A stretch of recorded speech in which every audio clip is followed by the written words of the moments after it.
I never looked for a snow day because school was a lot of fun. For me, coming from Haiti to here, I personally feel like I've come here for a reason, and it's not like every day a kid like me just ends up in a place like this. The hope and prayer that we have is that they grow in wisdom as they age here for the time they're here. I always aspire to graduate from schools I can no longer get into, and this is certainly the case with St. Sebastian's. They're continuing to dream big, and exciting things are on the horizon for this campus that's only going to strengthen St. Sebastian's.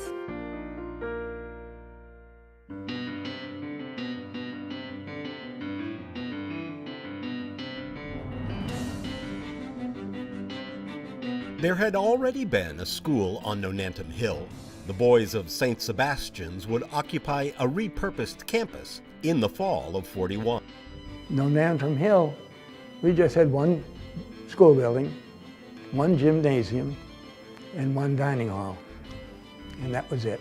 But the purpose of St. Sebastian's, a country day school for Catholic boys, that was a leap of faith for Boston's Cardinal O'Connell and headmaster Monsignor McGinnis. They opened the school that day with 19 students, 16 of whom were to graduate.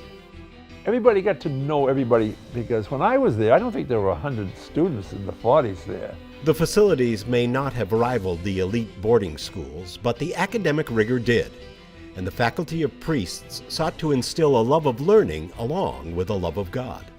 Building an academic reputation takes some time. Athletic success can come quicker. Coaches' prayers, it seems, are easier to answer. We got our reputation, our name was spread around through sports. So we were very strong, particularly in hockey and baseball. We all went there because we heard about St. Sebastian's.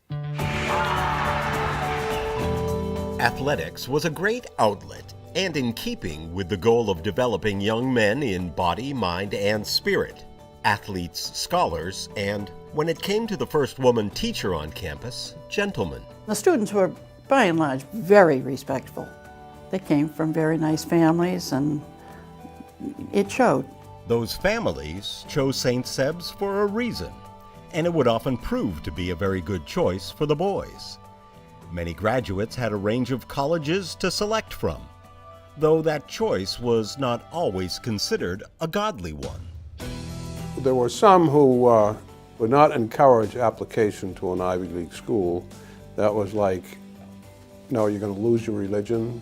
And then there were a few of us who said, beg me, Father, for I have sinned, but I've applied to Harvard. St. Sebastian's growing reputation was well-deserved, but even expanding minds can be constrained by limited facilities. I was shown around, and my first impression was, if I teach biology here, where am I going to teach it? Because there were no labs. I always kept a box of chalk in my pocket because sometimes I couldn't even find chalk. It was terrific. It was a pretty Spartan campus, but we liked it. I mean, it was ours.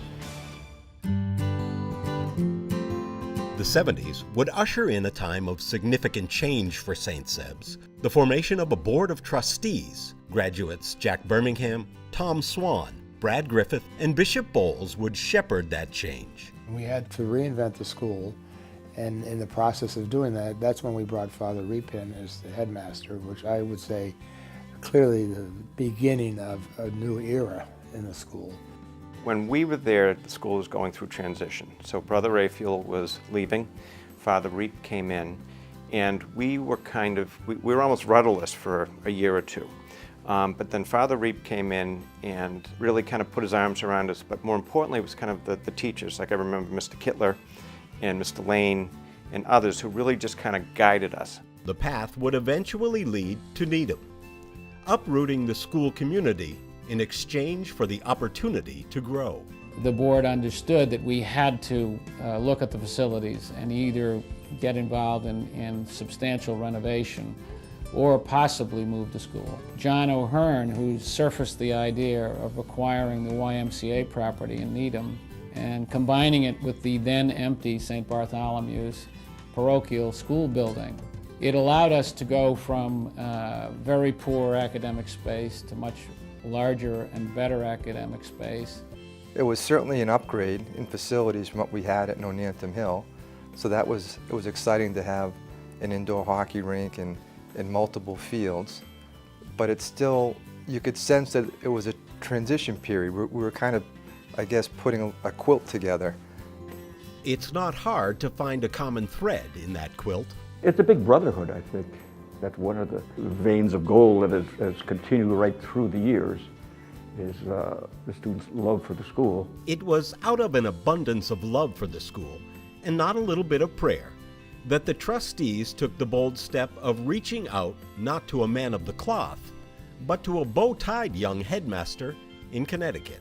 I was definitely one of those voices that said, we got to get a priest for our next headmaster no matter what, or the school just isn't going to make it. So that was a different era, and I've been wrong a few times in my life. That's one of the times that I've been very wrong. Little did we know we were going to get Bill Burke.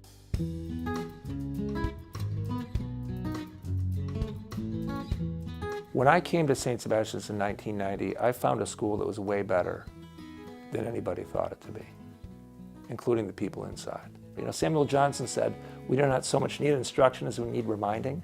I'm one of the great reminders, you know, and they say the essence of life is in relationships. Never met a happy, lazy person. You know, everyone wants to be part of something great. They know that, they say that, and it just builds on itself. Building is a word that comes up often when speaking about the history of St. Sebastian's under Bill Burke's guidance.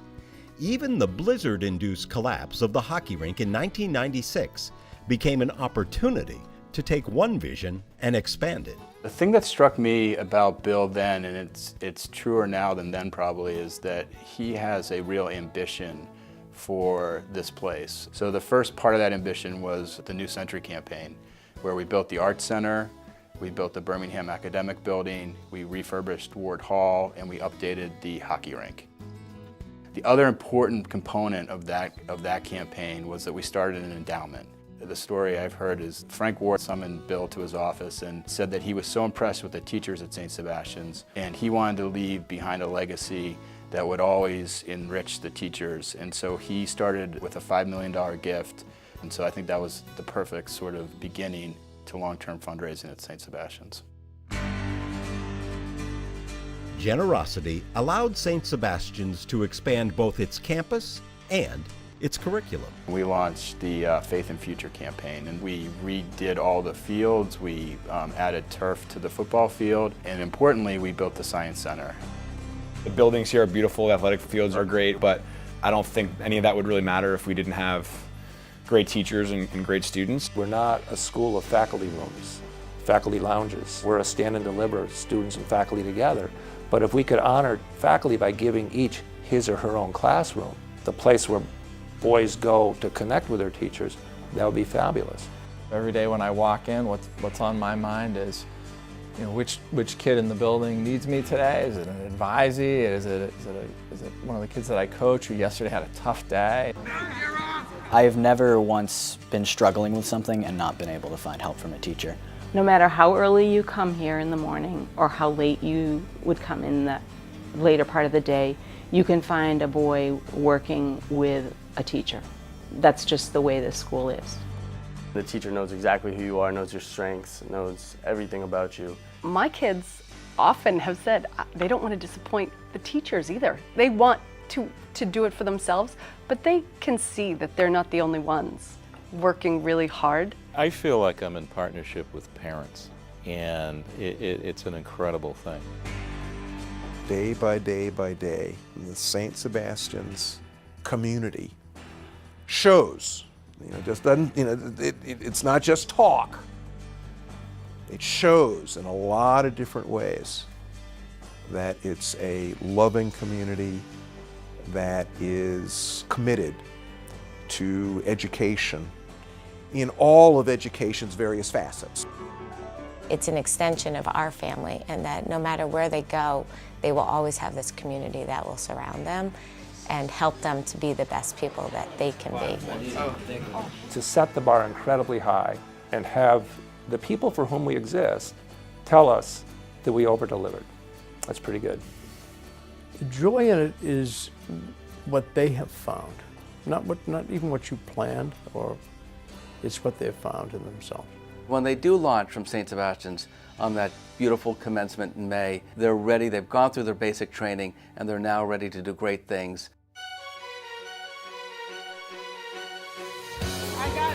When you think of all the good things that our private school, we have them because of Bill Burke. We have the small class sizes, we have the faculty that's second to none, we have a mission that we all understand, and Bill has led us there. And so begins the next 75 years. Where will that lead? What's next? The more we hear those stories, the more we see what's going on, I think we really understand how lucky we are to be part of that whole community that started in 1941. What I've recognized about this school is it has been true to its mission all the way from the beginning to 75 years later. When you see something so good that can impact the lives of so many people generations from now, it's something to celebrate, and it's something that you really want to be a part of. I've seen many improvements throughout this school, and I want to be a part of that. I'm going to do everything I can to keep making this school better.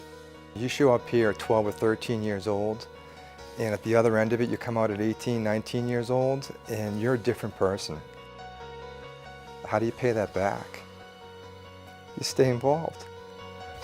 What I like most about St. Sebastian's is that they're preparing hundreds and over the years thousands of young men for a better future, not just for themselves, but for their families and for their communities and for a better world. That's pretty powerful stuff. We keep returning to our guiding principles. Love God, work hard, take good care of one another. That's who they want to be.